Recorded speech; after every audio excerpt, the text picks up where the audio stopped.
know when we're live, yeah? We're live. We're live. We're live. We're live. We're live. Hello, Miss Frida Sophie Shirts. Hello, Miss Rachel O'Brien. Guten Nacht. Guten Abend. Guten Abend, yes. So you asked me to get together to have a conversation about this book. We start an 8-week book club on it tomorrow night. And this book club is a little bit different in that it's our second gathering with the people that are doing the book club. So what occurred is this book talks about commitment to your life.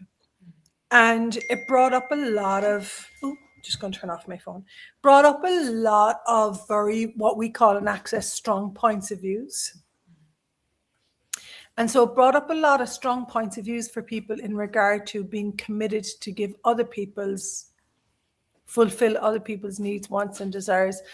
And so they said, we only got to chapter 5. Now, we did deeply study the book. We really did. And then 8 of the people said, hey, can we go again? And so we're going again. And so you go. Yeah. Like I was translating to German and I will do it again this time. And like it was such a different experience in a way because it's like about all your life. You know, sometimes we have topics like business and body and money, and that's all great topics also. But this is like, for me, kind of like the base. Yeah. Like if you're not committed to your life, like, do you get what I mean? I totally get what you mean. I was looking at this. I flew back from Lanzarote to the UK today. Yeah. And I'm not entirely happy with where I'm living right now. And so I was looking at and this came from Shannon O'Hara, if my life was a masterpiece, you know, what would I create? What would I choose? And what's in my life that doesn't have that sense of standing in front of a beautiful piece of art or a beautiful house or even a lady, like you're beautiful. And I was looking at where I was trained my whole life to not ask for more and to settle, and when I'm talking about this is what I'm actually saying, that I was trained to function from lies rather than the home of infinite possibilities. I was not ever, until Access Consciousness, educated that there are possibilities out there. I had bought that impossibility was real, that possibilities were not real, you know? And so for me, as someone who, I'm going to say, I came to using the tools, I just gave it a go. What else is possible, you know? And then I would choose the possibility, and then what I would choose would come to fruition. And 13 years later, now, like the question, what else is possible? You're not asking it from an answer. You're not asking it from a conclusion. You're like, what are the infinite possibilities for something greater to show up here? And then you're asking the universe to bring that energy of greater to you, and it will. And you've got to be willing to choose. Yeah.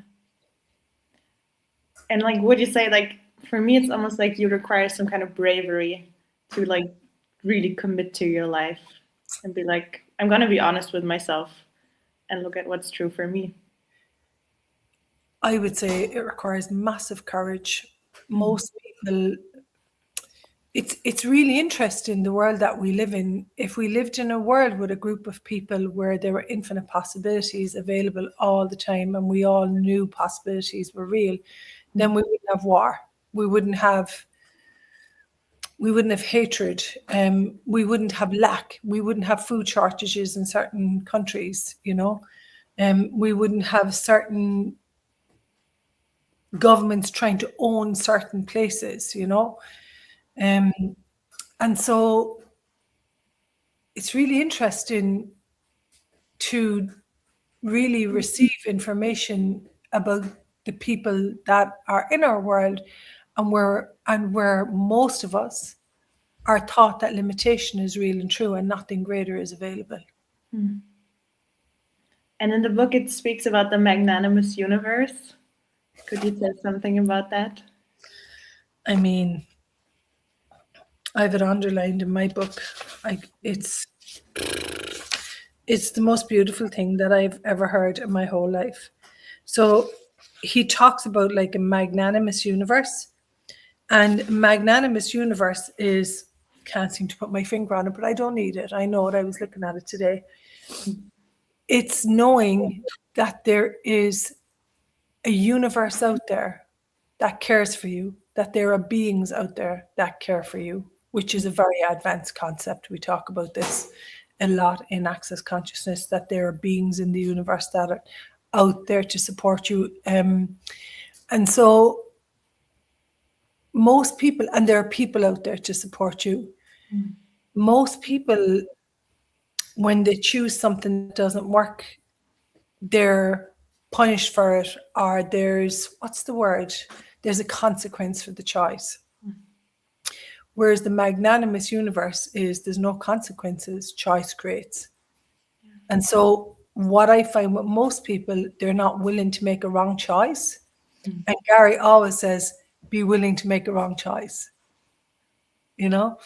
And so most people avoid going, taking on a new adventure, a new job, a new country to live in, you know, a new relationship, a new activity, play tennis, whatever. Yeah. You know, because they're not willing to get it wrong. And for me, one of the greatest things that I've learned from this book is one of the things that creates the greatest change for me is the will, is to be okay with getting things wrong. Because the universe doesn't go, well, Frida, you moved to this apartment, you paid this amount of money, and now you better stick with your choice. And the universe is like, choice created. Look at all the awareness and information you got there. Are you more empowered with awareness or less empowered? And now you can make a greater choice.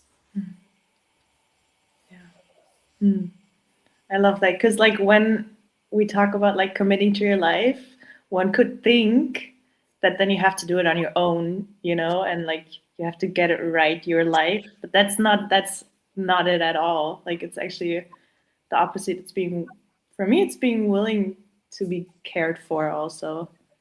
Oh, I mean, I was in Lanzarote for 3 weeks, and I was packing up today, you know, clearing out the house and getting ready. And I could sense myself like slightly going to stress, like just like getting slightly stressed, you know. I didn't realize when you're in a house for 3 weeks, you know, you've done a lot of living. And I could sense myself getting slightly stressed, and I started running. All of packing up comes to me with ease, joy, and glory. All of getting to the airport comes to me with ease, joy, and glory. All of getting petrol in the car comes to me with ease, joy, and glory. And I heard this line, which is, all stress is a disconnection from being gifted to from the universe. And then I'm like, I'm not separated from the universe. There are energies here that care for me. And within the space of running it for five times, all of life comes to me with ease, joy, and glory. All of moving out of the Airbnb comes to me with ease, joy, and glory. All of packing up the car comes to me with ease, joy, and glory. Everything just became easier. I got the stuff into my car. I went for the petrol. I found exactly where I was supposed to park at the airport. I was there early. I got my case checked in. And most of us, and I'm going to fully expose myself on this too, is that I grew up inheriting my mom's point of view that nobody cared out there in the universe, and they do, and they do, and there is a universe out there that is willing to care for you. You've got to be willing to let it in, though, and let go of your rightness about that possibilities are not real. I've met myself, I would say, like every day at least 100 times, where I want to be right about a limitation and something can't be a possibility, that it's shit and blah, blah, blah. And then I'll be like, hey, consciousness, can this be easy? Hey, money, can you support me? What would it take for this to be fun and ease? And what if I chose gratitude here? You know, how could this turn the situation into a greater receiving? And these tools have not ever worked, but you've got to, number one, use them. Got to meet yourself in places where you've been trained that possibilities aren't real. They're not a reality, you know? And so you've got to be willing to give up the rightness of your limitation and allow something beautiful in, allow a reality where you can have a life that makes your heart sing. That's beautiful. Yeah.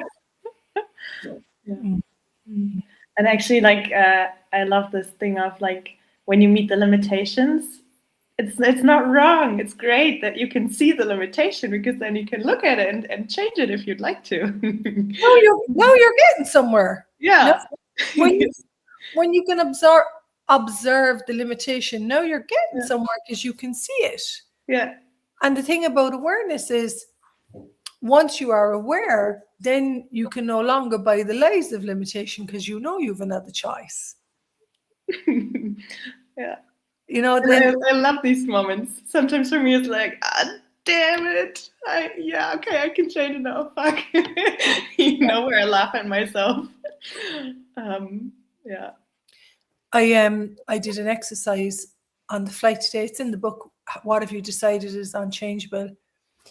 And I'm just finished a Choice for Possibilities class, as in the class goes on for years, but the actual time in the class.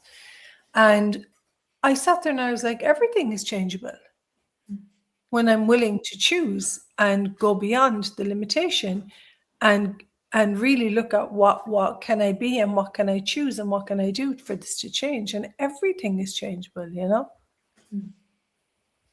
It's wild. It's wild and wonderful at the same time. Yeah. And if you're out there and you're watching this in the future, or whenever you're watching it, it's beautiful to be able to get support, isn't it? Yeah. And I have to say, these book clubs with you are such a massive contribution, because we have a WhatsApp group where you can ask questions, and I love, like, they're always very interactive. Yeah. And you can ask your questions that come up during the week on the book club. It's a weekly book club, so we meet every Tuesday night in Europe time. So yeah, like, you're just not alone in these book clubs. You have support. There's so much. The people that are on the book clubs, they have so much caring for each other. It's so beautiful. Yeah. It really is. It's so beautiful to see when someone has a question or they've hit a very strong point of view.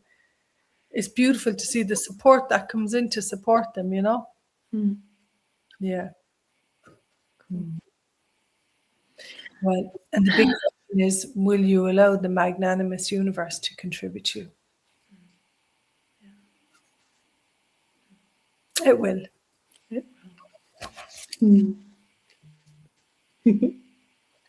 Beautiful. So we start tomorrow night. We start tomorrow night, 8 weeks. Frida will be translated in German. And we warmly invite you. Yeah. And if you are interested and you were like, oh, but I'd like the whole book club, you can purchase the first series also in Rachel's shop. Yeah, you can. Yep, beautiful. Well, there it goes. If you're interested in consciousness and you know that a greater way of living is available, come join us. Yeah. We'd love to have you. Warmly invited, with laughter and fun. And change doesn't have to be hard. It can actually be ease and fun. And that's my favorite thing about it. You know, years ago, I did other work that was not, change was not ease. It was, whereas this, so much ease, you know? Yeah. Beautiful. Thanks Thank so you much so for your much. time and energy. Thank you, Asa. Bye, everyone. Bye.